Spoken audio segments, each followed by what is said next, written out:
keterbatasan loh. Halaman sebelumnya itu. Coba kamu baca isinya. Kan indah. Masa ini keterbatas?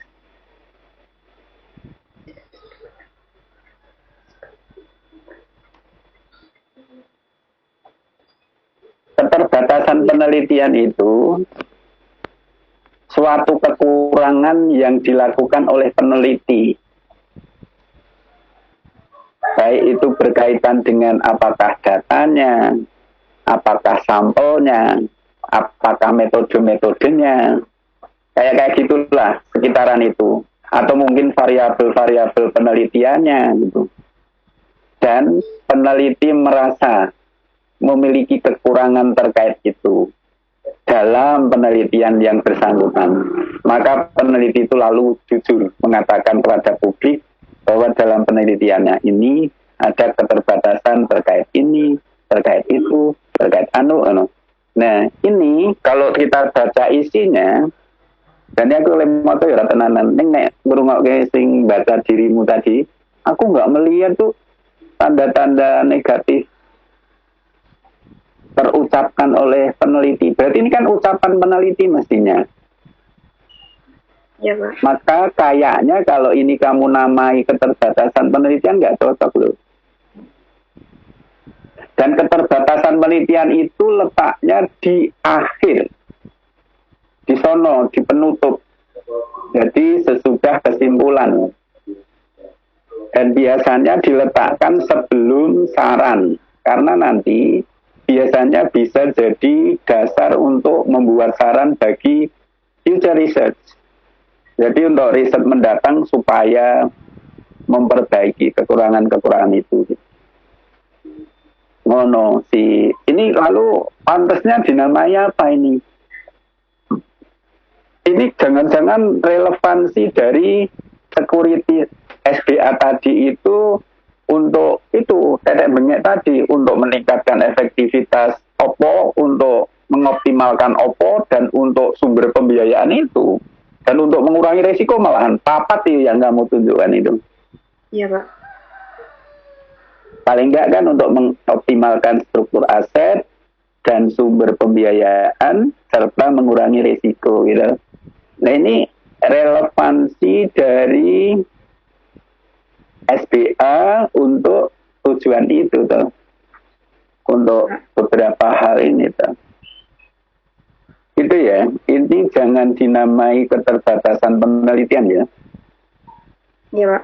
Lanjut.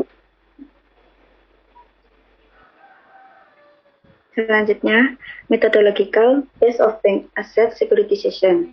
Jadi pada poin 2.1, base of securitization among financial innovative tools, ada istilah sekuritisasi pertama kali diperkenalkan ke dalam terminologi ilmiah oleh Lewis Ranieri, Kepala Departemen Mortgage di Solomon Brothers pada tahun 1977.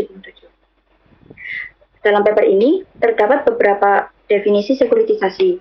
Kelompok kami mengutip pengertian sekuritisasi dari Comptroller's Handbook on Asset Securitization tahun 2016 yang menyatakan bahwa sekuritisasi aset adalah proses terstruktur di mana bunga pinjaman dan piutang lain-lain dikemas, dijaminkan, dan dijual dalam bentuk surat berharga yang disebut asset-backed.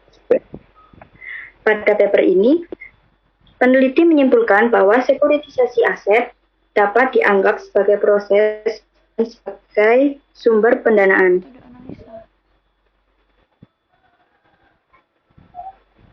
Selanjutnya, karena peneliti menganggap bahwa sekuritisasi aset sebagai proses dan sumber pembiayaan, maka peneliti mengambil sumber dari Barr yang diambil dari Doctor of Economic Science at the University of Zurich yang menggambarkan skema dari salah satu jenis inovasi proses keuangan. Di sini,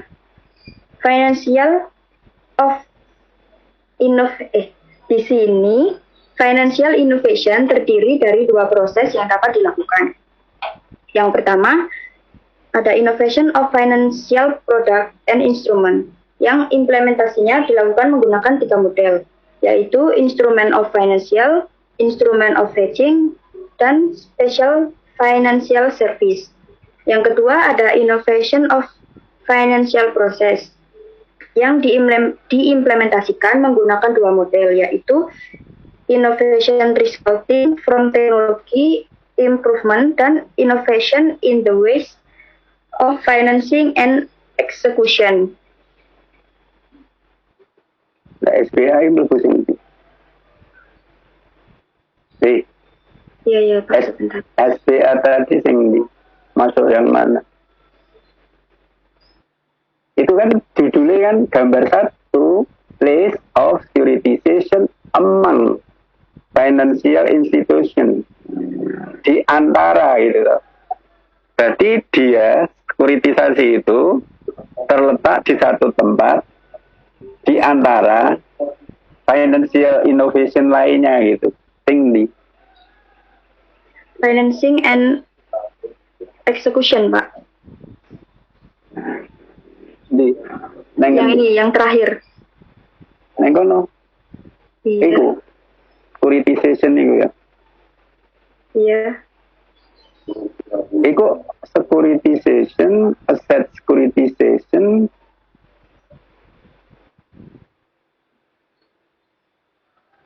Iku gambarnya kok melotrok-melotrok amat kita. Delphi. Ya, ini screenshot, Pak. Hilang nggak itu? Ada kata hilang nggak? Itu nih securitization, kalau asset securitization.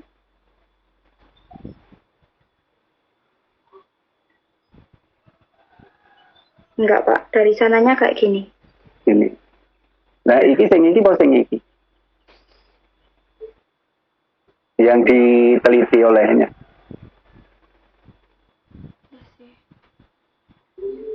Sing iki apa sing iki? Securitization apa asset securitization? Asset securitization. Asset securitization. Oh. Iya, Pak. Lah kowe nek saya ketemu bahasa Inggris securitization of assets dengan asset securitization itu sama atau enggak? Sama. Jawabanmu yang lama berarti bahasa Inggrismu masih bermasalah. Kalau cepat sama berarti bahasa Inggrismu oke. Asset securitization of asset itu kan kata yang sama Pak Jalvi. Iya. Ya. Terus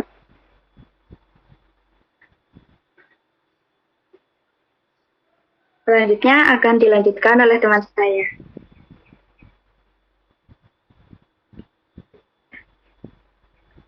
Saya akan melanjutkan presentasi dari Delviana. ya. Peculiarities of application of 3 securitization model. 3 model dasar sekuritisasi menurut pendekatan International Financial Corporation, yang meliputi yang pertama ada model sekuritisasi klasik. Model ini mengacu pada teknik atau metode inovatif pembiayaan yang dimana kumpulan aset yang terdiversifikasi seperti portofolio pinjaman atau hipotek dialokasikan dan dikurangkan dari saldo lembaga kredit. Yang pada gambar dijelaskan dari debtors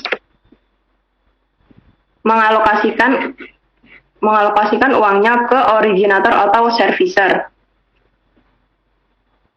Lalu yang kedua memperoleh kebebasan hukum melalui transfer ke badan hukum yang dibuat secara khusus atau disebut dengan Special Purpose Vehicle atau SPV. Yang pada gambar originator atau servicer menjual asetnya ke Special Legal Entity. Lalu yang ketiga melakukan refinancing di pasar modal dan pasar uang dengan melalui penerbitan aset bank securitization. Yang pada gambar Special Legal Entity mengeluarkan aset bank securitization ke pasar modal dan pasar uang yang pada akhirnya akan diterbitkan atau dipasarkan kepada investor. Tipe model sekuritisasi klasik ini biasanya diterapkan di negara-negara dengan tipe ekonomi Anglo-Saxon seperti Amerika. Next, Mbak. Ruwet ya. Ini klasik. Iya, Pak. Terus yang sintetis. Ini, Pak. Model sintesis sekuritisasi aset muncul pada tahun 90-an dengan alasan utama kemunculannya tidak hanya karena keterbatasan atau kekurangan dari metode klasik yang sebelumnya, tetapi juga karena perkembangan aktif dari pasar derivatif kredit. Landasan model ini adalah mekanisme di mana aset yang disekuritisasi menurut hukum tidak dijual tapi disimpan di neraca bank. Sedangkan risiko yang terkait aset yang disimpan tadi dipindahkan ke pasar menurut Fisher dan Shaw tahun 2003. Orang no gambare. Nggak ada, Pak, di paper. Lah terus penekanannya di mana yang membedakan klasik dengan sintetis?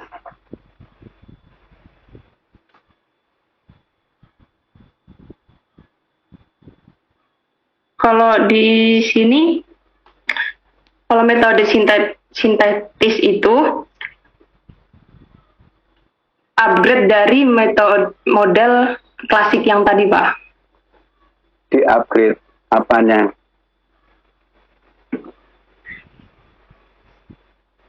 Coba bentuk upgrade-nya kayak apa, ditekan loh, diberi penekanan.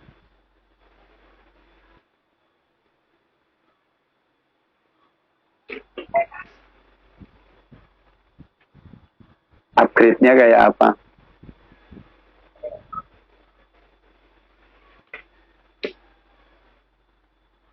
Upgrade-nya berupa metode pendekatannya, Pak. Coba kamu lihat halaman sebelumnya tadi. Ini kok sekuritisasi bisnis.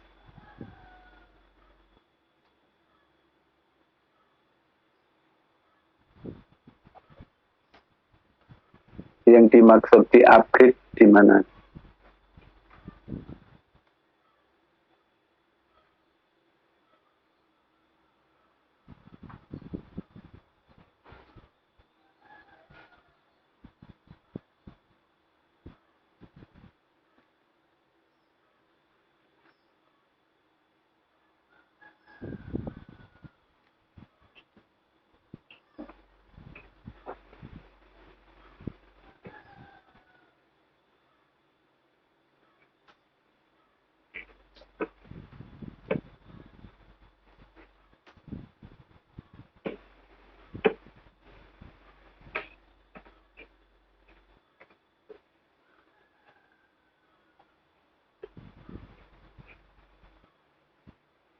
Yang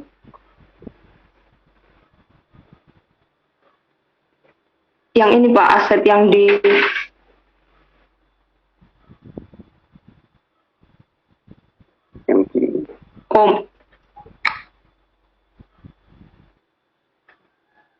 cara ininya, Pak. Cara apanya?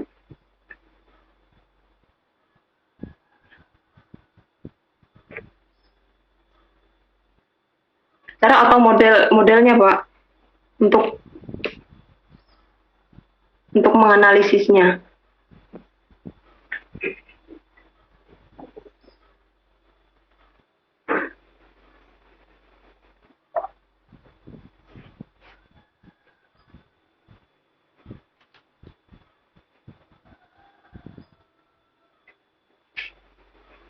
Kalau yang bisnis,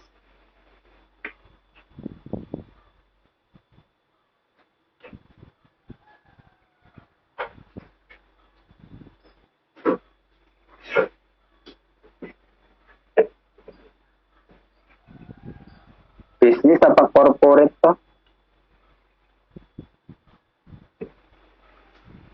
Next, Mbak.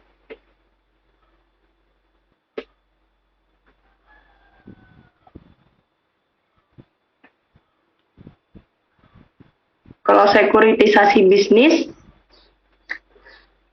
secara keseluruhan, sesuai dengan ketentuan yang diatur dalam Tagaib 2012, yang menyiratkan penerbitan surat utang didukung oleh aset untuk menghasilkan arus kas dan cadangan.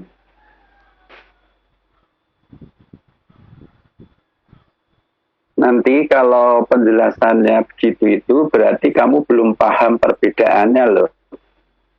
Ya, apalagi pendengarnya loh ya. Kamu harus memperbaiki ulang reviewmu. Kalau seperti itu berarti belum membedakan antara ketiganya loh. Ya, Pak.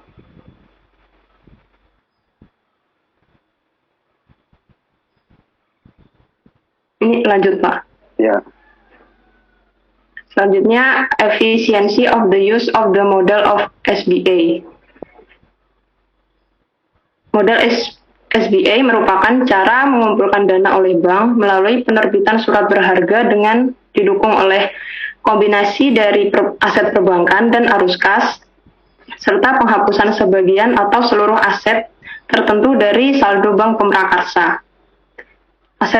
Aset yang dapat disekuritisasi di sektor perbankan yang pertama ada pinjaman seperti hipotek, korporasi, dan pinjaman mobil. Yang kedua ada piutang. Yang ketiga ada hak klaim atas kartu kredit. Yang keempat pembayaran sewa atau leasing. Yang kelima hasil ekspor dan hasil penjualan barang, karya, dan jasa.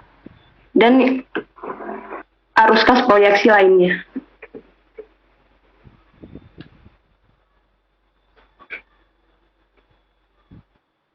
Selanjutnya ada perbedaan dasar sekuritisasi dengan model pembiayaan aset lainnya. Yang pertama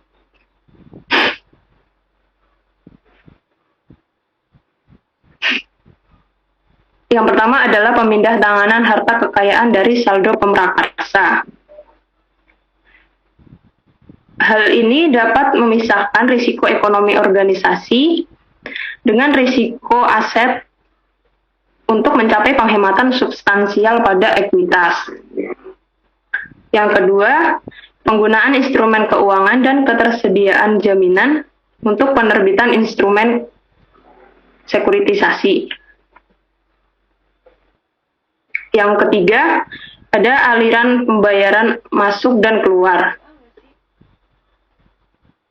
Pembayaran modal dan bunga atas instrumen pembiayaan kembali dilakukan dengan mengorbankan pembayaran modal dan bunga atas aset yang dikumpulkan dengan tujuan untuk meningkatkan likuiditas perusahaan. Lalu karakteristik dari model sekuritisasi.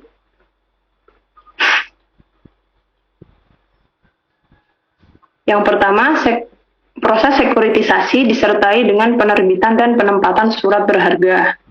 Yang kedua, pembayaran atas efek sekuritisasi dilakukan dari dana yang dihasilkan oleh aset yang telah ditentukan.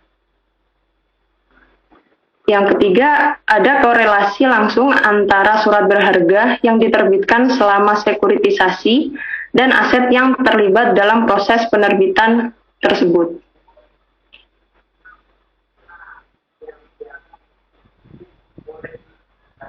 Lalu, result atau hasil.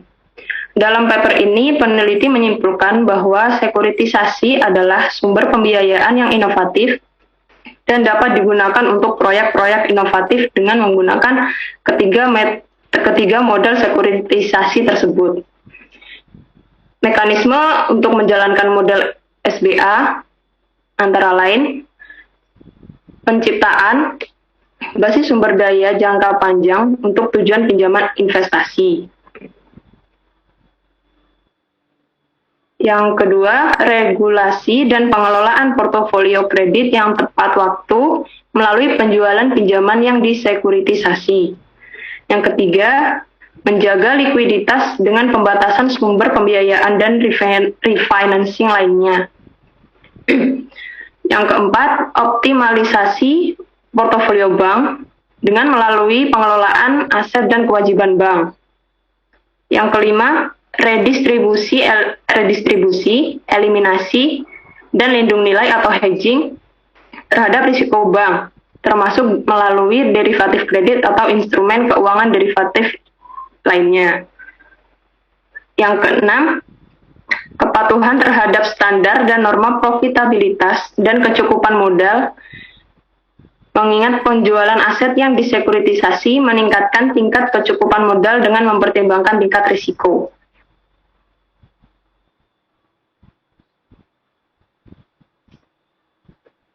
Selanjutnya akan diteruskan oleh teman saya. Baik, di sini terdapat model matematik yang digunakan untuk menghitung kecukupan modal.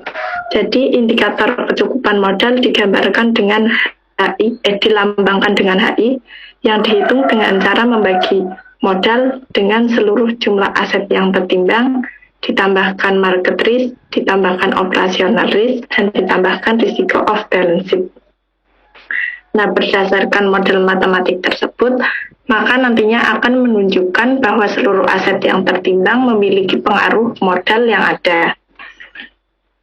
Sehingga sekuritisasi bank aset merupakan model penting untuk mengelola risiko kredit dari portofolio bank aset karena dapat mengurangi risiko pinjaman dalam kegiatan inovasi.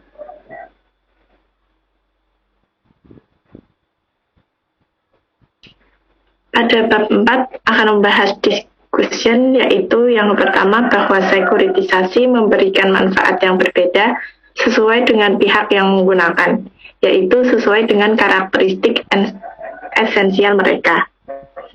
Selanjutnya, SPV yang bertindak sebagai perantara dan atas nama pemilik aset. Dalam hal ini, motif utama partisipasi adalah transaksi, yaitu kesempatan untuk menghasilkan pendapatan tambahan, di mana peserta itu tidak langsung bertransaksi sekuritisasi. Pertama-tama mereka akan melayani rekening debitur, pinjaman emisi, serta penyediaan likuiditas dan perlindungan kredit. Baru mereka menerima presentase komisi yang sesuai untuk layanan-layanan tersebut. Sedangkan di Rusia, penggunaan sekuritisasi lebih banyak digunakan oleh lembaga keuangan karena pertumbuhan yang cepat pada pembiayaan di pasar perbankan dan kemampuan dalam menyediakan sumber daya yang diperlukan.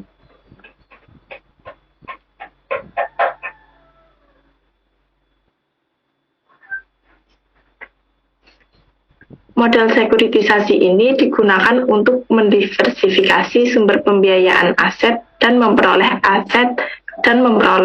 akses langsung ke pasar modal tanpa harus menerbitkan surat berharga yang dipengaruhi oleh fluktuasi waktu di pasar. Sehingga hedging perlu dilakukan karena memberikan manfaat. Berikut manfaat dari hedging yaitu yang pertama mengurangi penguraan biaya pembiayaan karena biaya rata-rata tertimbang sekuritisasi yang rendah mampu meningkatkan pembiayaan melalui pinjaman tradisional. Yang selanjutnya sumber pendanaan yang fleksibel karena bank dipaksa menerbitkan pinjaman baru dan perpanjangan kredit. Yang ketiga peningkatan likuiditas karena sekuritisasi mampu memvariasikan ukuran dan komposisi portofolio keuangan. Selanjutnya, pembagian risiko yang efektif. Di sini merupakan peran badan hukum yang mampu membagi aset dan arus kas dengan jelas. Selanjutnya, perbaikan indikator, di mana perbaikan indikator keseimbangan, di mana mereka mampu meningkatkan indikator secara relevan. Selanjutnya adalah pencocokan aset kewajiban karena model sekuritisasi menyediakan aset yang lebih fleksibel untuk pencocokan aset kewajiban. Selanjutnya adalah peningkatan kinerja keuangan. Peningkatan kinerja keuangan ini terjadi karena adanya penurunan aset di neraca. Selanjutnya adalah pertumbuhan pengembalian modal. Pertumbuhan pengembalian modal ini dapat terjadi karena modal yang tidak diperlukan untuk memelihara aset yang disekuritisasi akan meningkatkan pengembalian modal. Selanjutnya adalah ekspansi bisnis, di mana dana dari sekuritisasi dapat diinvestasikan ke bisnis lain.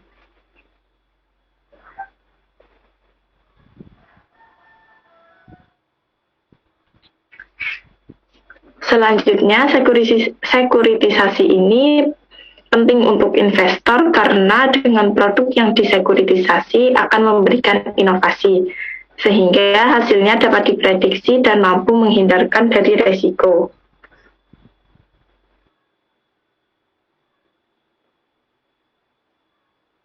Nah, keuntungan dari investor yang membeli sekuritas teragung itu ada 4. Yang pertama, investor lebih leluasa memilih investasi yang diinginkan sehingga dapat mengoptimalkan seluruh portofolio.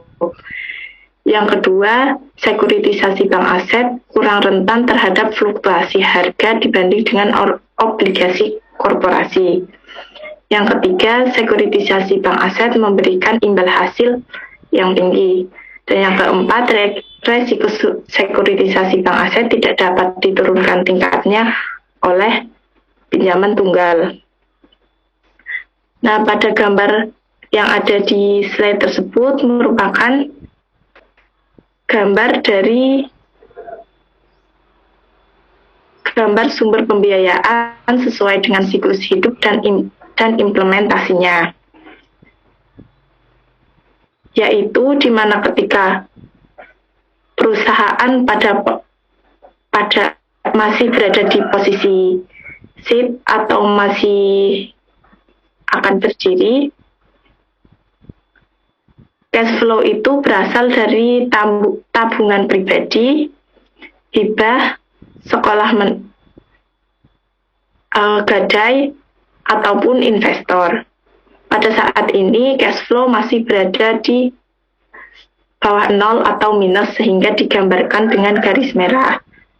Selanjutnya pada posisi startup, cash flow berasal dari joint venture, bisnis inkubator, bisnis angels, dana pribadi, hibah, dan pegadaian.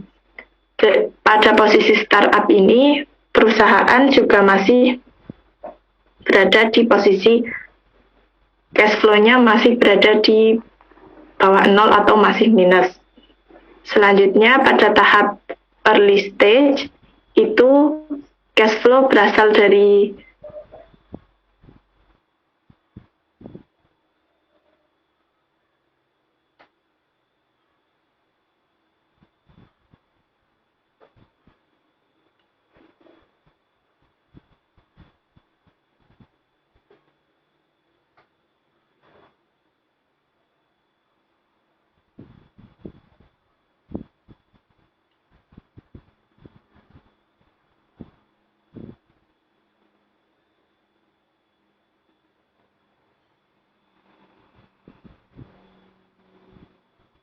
Gambarmu garisnya kok kayak ngono to. Yang mau gambari garisnya kok rintik-rintik ngono to. Ini sapa Ikrimah? Model sih. Pak Idatul, Pak, kayaknya terkendala sinyal. Saya mau gambar garisnya loh. Pak Idatul yang gambar, Pak. Ora mbok gambarke sing apik piye. Kowe ngerti ora ngedit ya maaf Pak. edit point gitu. Misalnya kamu gambarnya mau pakai kayak gini supaya soft lengkungnya. Lalu kan ada edit point.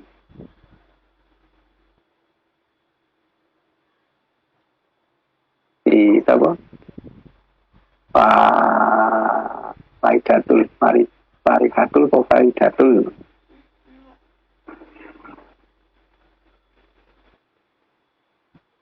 Kalau early stage.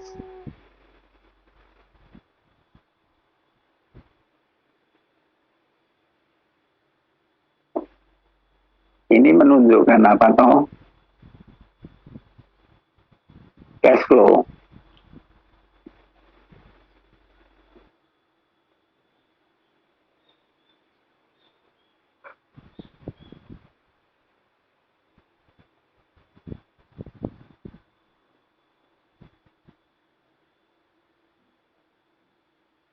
Yang di si temanmu kemana ini, Delvi? Salah sinyal kayaknya Pak. Soalnya keluar dari Zoom. Lah kamu terangkan aja. Gambarnya hilang.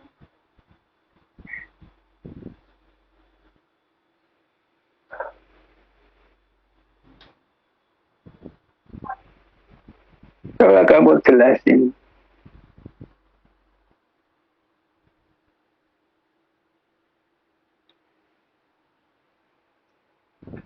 Maaf, saya lanjutkan barusan koneksi saya tiba-tiba terputus, Pak.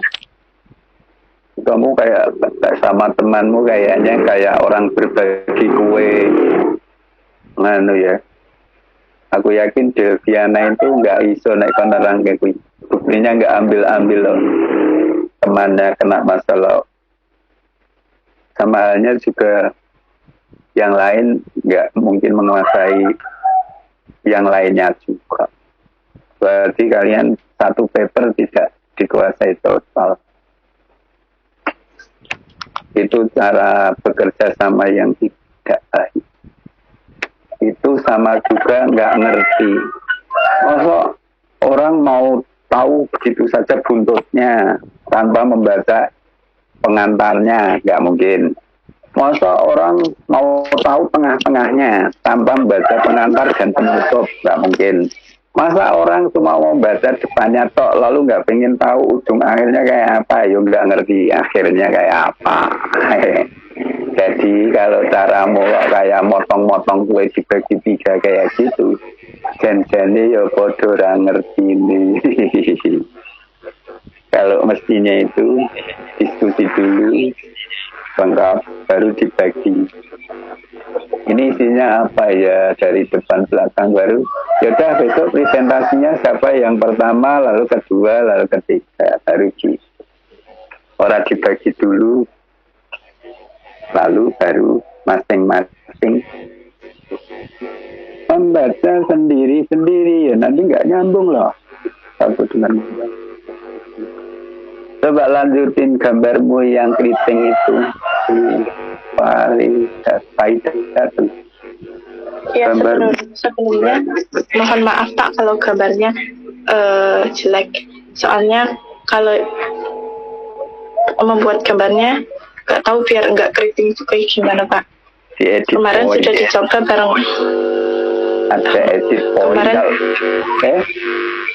Iya kemarin pas masih diskusi pas dicoba bareng-bareng tidak tahu fitur edit point itu Pak. Sedangkan kalau mau ngambil screenshot gambarnya blur sekali Pak.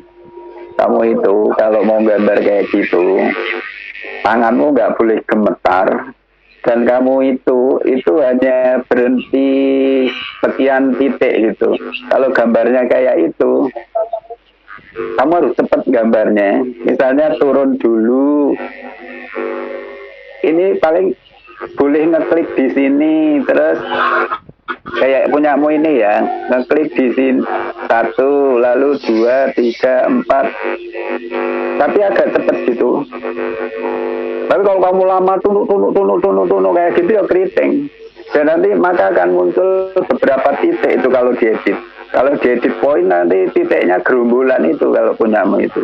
Tapi kalau set gitu loh. Terus dibuat lentur, diedit point. Nanti supaya gambarnya soft. Lengkungnya itu soft. Wong tua ngajari bocah zaman now. Ini jadi listen kowe. Ini kowe ngerti banget. Aku rada ngerti tak apa-apa wong jadul gitu. Saya kamu tahu lebih banyak. Itu kalau kamu klik kamu klik kanan kan nanti akan muncul ada pilihan edit point gitu kok. Dan gambarmu itu di setiap suatu titik, tergantung kamu waktu membuatnya itu berhenti berapa kali, itu akan menghasilkan titik-titik itu. Kayaknya tiap bengkok itu kamu berhenti, jadi nanti akan keriting titiknya banyak gitu. Nah kalau banyak titik itu diedit ya rada rumit, tapi kalau titiknya sejumlah tertentu yang pas itu diedit enak. Nah, diatur, digeser-geser, dialus-alusin, namanya gitu. No.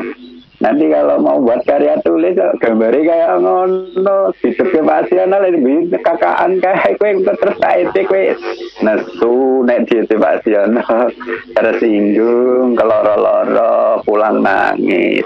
Tapi kalian sendiri yang telah membunuh diri Anda sendiri. Masa di depan orang tua gambar kayak gitu nggak malu gitu. Kan pasional jadi ngede. Kan bagi pasional anak muda harus jauh lebih baik ketimbang orang tua. Orang tua kan jadul lahirnya. Kamu kan anak zaman now. Hidup dalam fasilitas yang sangat mewah berlebihan apapun ada. Masa kamu nggak bisa menggunakannya? Kan tak ede. Ede tahu nggak tahu?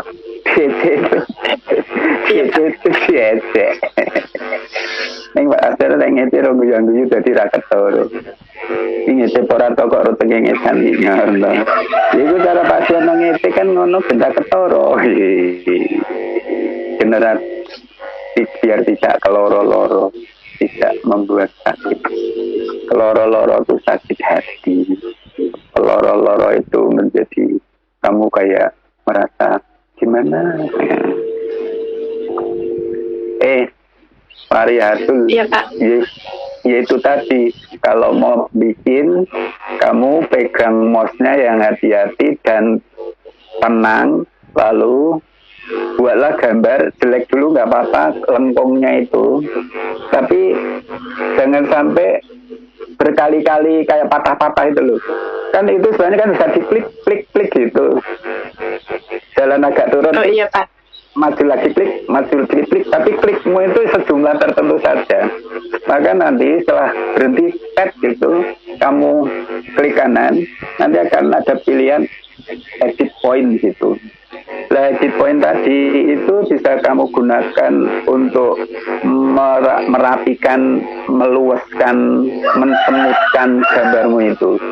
Kalau mau dibikin kayak yang ada di apa itu namanya di pop papernya itu nggak kamu bisa dengan telaten gitu. Titiknya itu kalau sudah kamu klik kanan edit point tadi itu titiknya tadi itu bisa digeser-geser. Kamu akan menggesernya ke kiri, ke kanan atau ditarik agak ke bawah, ditarik agak ke atas, dipendekin, dipanjangin itu.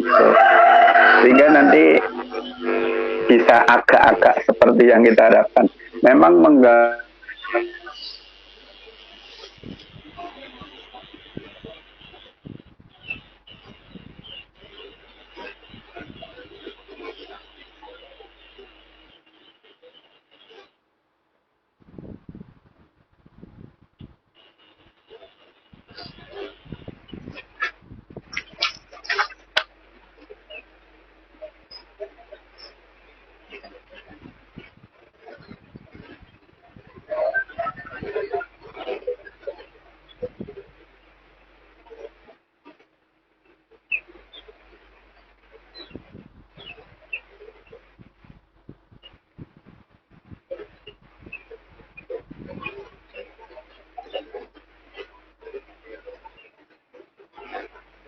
Mohon maaf Pak, suaranya tidak terdengar.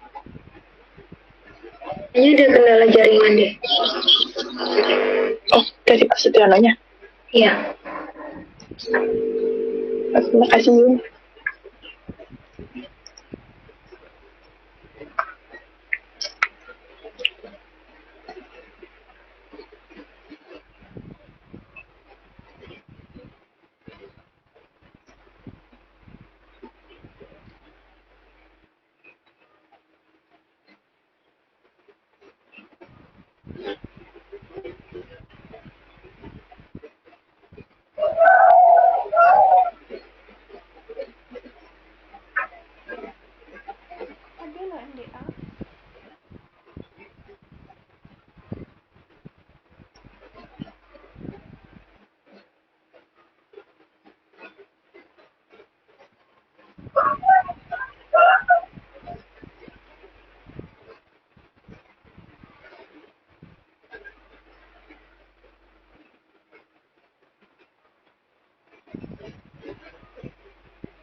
Halo? Iya, Pak. Halo? Saya tadi terlempar ya. Tiba-tiba. Iya, Pak. Dan agak lama nih connect lagi. Masih ada ini si Fari. Faidatul, Pak. Kamu tuh Faidatul ya, bukan Farihatul ya? Iya, Farihatul beda. Beda. Masih ada lagi. Ini kan Nyelesain gambar ini, Pak. ya. Nanti biar dilanjutkan sama pembahasnya. Iya, baik, Pak. Lanjut saja atau diulangi, Pak? Lanjut. Tadi kan early stage. Iya. Ya, pada tahap early stage, ini cash flow berasal dari joint venture, business incubator, dan business angels. Pada saat posisi early stage ini, posisi cash flow masih ada sedikit yang minus, tapi sudah lebih banyak yang positif. Sehingga digambarkan dengan garis merah yang sedikit dan lebih banyak garis hijau. Selanjutnya, pada saat posisi development, cash flow-nya sudah berwarna hijau semua, dan sumber cash flow berasal dari pasar saham. Pada saat posisi exit juga sama seperti saat development, di mana sumber cash flow berasal dari pasar saham, dan penggambarannya karena sudah exit maka sudah berada di atas nol, sehingga gambarnya berwarna hijau. Itu pasar saham dan bank atau gimana tuh? Itu kok ada banknya itu? Stock market, Kang, Pak. Stock market. Pasar. Iya. Berarti bank pasar saham mana? Iya, kalau diartikan dari Inggris seperti itu, Pak. Itu bukan dua lembaga berbeda. Pasar saham bisa, lalu bank bisa, gitu bukan gitu? Faidat. Kalau di gambarnya, gambar di papernya itu gabung, Pak, karena banknya juga tulisannya masih memang di bawahnya tulisan stock market, tapi banknya tulisannya B-nya itu kecil, Pak. Huruf kecil ya? Iya, enggak kapital. Terus maksudnya apa ya itu ya? Dan nggak ada koma ya? Iya, enggak ada. Padahal kalau itu lembaga berbeda, dia ditulis besar ya B-nya ya? Iya, dari yang sebelumnya seperti itu, Pak. Itu kalau yang memang beda-beda hurufnya besar.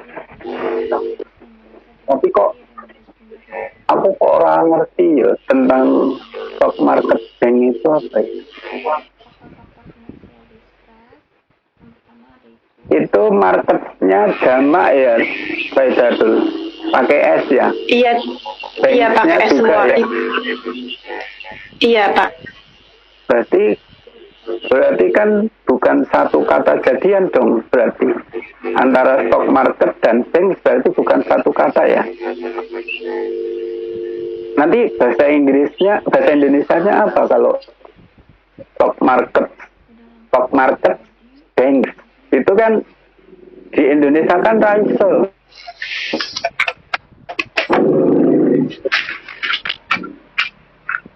Tapi kalau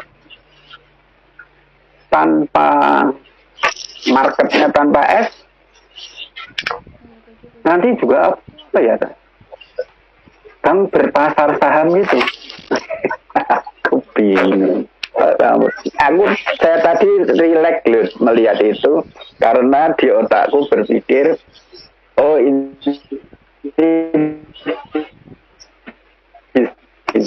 Tapi setelah saya lihat kok ngeteknya huruf kecil ya, terus aku jadi bingung. Ini unstable lagi koneksiku, nanti tiba-tiba terlempar. Yaudah, jadi itu intinya hubungan antara waktu dan cash flow. Cash flow itu adalah sumber dana ya, sumber pendanaannya ya. Iya. Dari sejak berdiri sampai perusahaan itu exit. Itu kira-kira seperti itu ya. Ya, seperti itu, Pak. Yang kemudian sumber dana yang berasal dari SDA tadi itu cocok ketika perusahaan dari siklusnya ini berada pada tahap mana, baik Datu?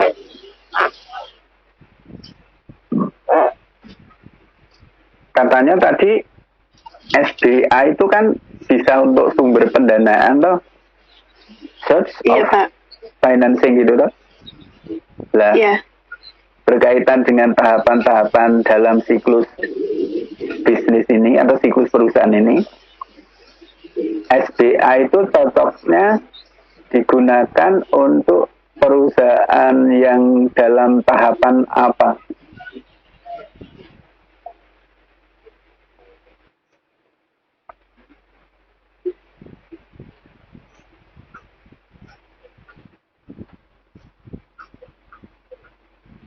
Ketangkap nggak? Iya. Kalau iya Pak.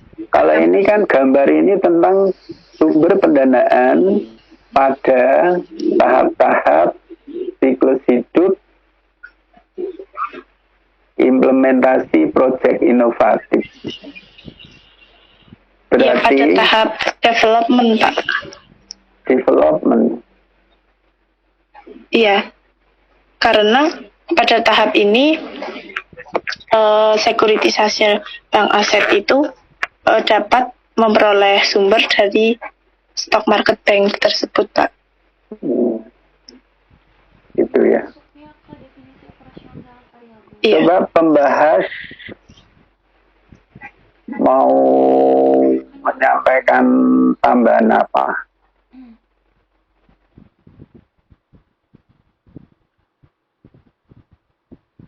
Nah, yang pertama itu dijelasin kan kemarin apa itu likuiditas, apa itu leverage, terus profitabilitas, terus si financial distress gitu kan. Nah, lu jelasin di bagian financial distress ini memiliki rumus Altman gitu kan, Z-score. Nah, di mana model kerja kayak gini.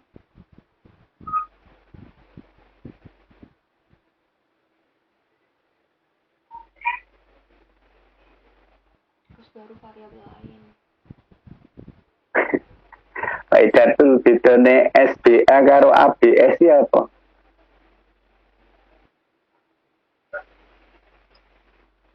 Mungkin kami tipe Pak, sebenarnya SBA sama ABS itu sama, sekuritisasi bank aset. Tapi kalau ditransfer ke Indonesia, bank aset securitisation, jadi BAS. ABS itu juga sama. Iya, sama. ABS dan SBA itu cuma tipe. Iya, kalau di Indonesia kan sekuritisasi SBA itu kan sekuritisasi bank aset. Nah, kalau di Indonesia kan jadi bank aset sekuritisasi, sehingga ditulisnya seperti itu, Pak. Ora lu. ABS ro SBA beda lu. Berarti kami salah pemahaman ya, Pak. Ngano, Pak Datul.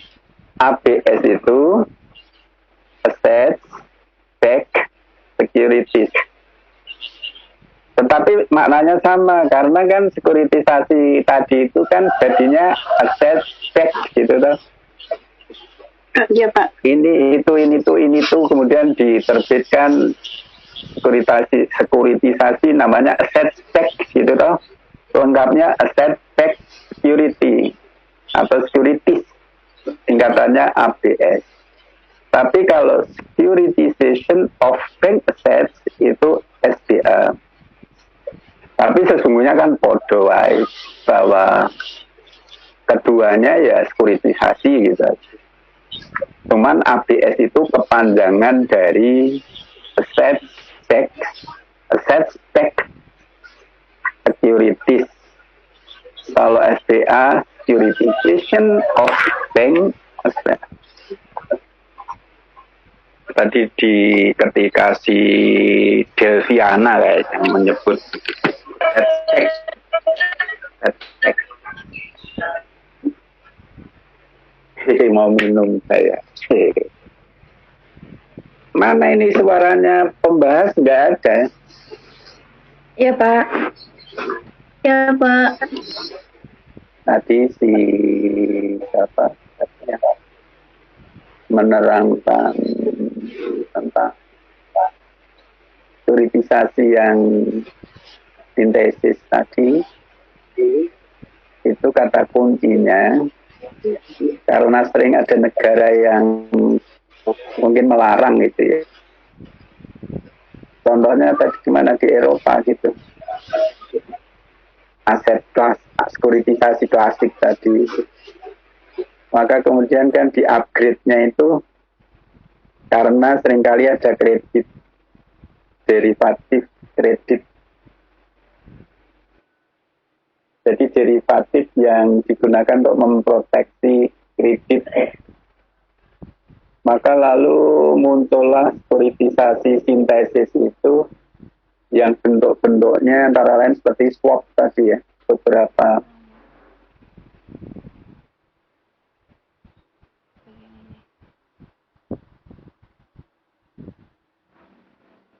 macamnya apa saja saya lupa. Tadi ada beberapa bentuk sekuritisasi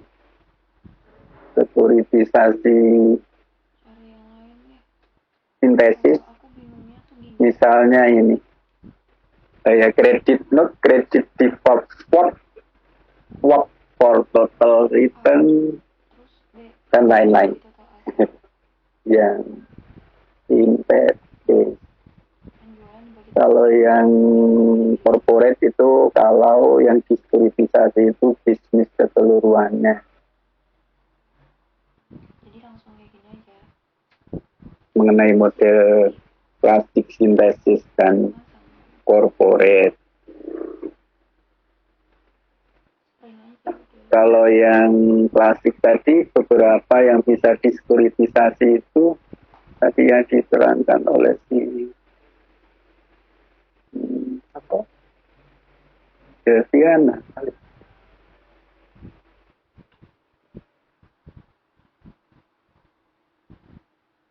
Yang kemudian menjadi asset backed lagi.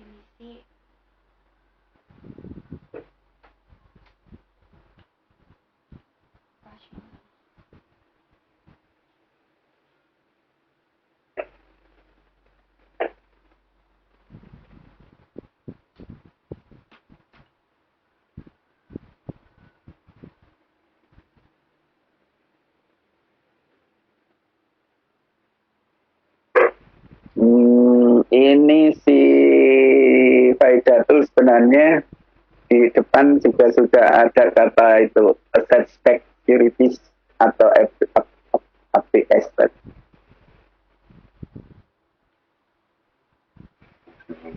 Ya, baik, Pak.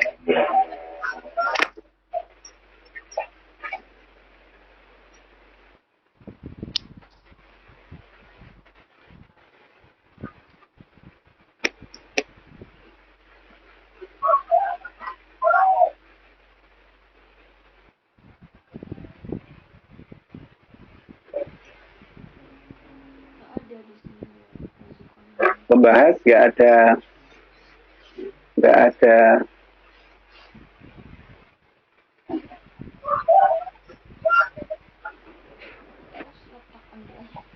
Dari pembahas untuk sampai sini tidak ada sanggahan Pak, soalnya pada dasarnya intisarinya sama. Mungkin kalau dari pembahas bisa sekalian kesimpulannya Pak. Iya. Ya udah, waktunya habis. Sampai di sini aja. Kasih aplaus dulu untuk kelasnya. saya siapkan presensinya.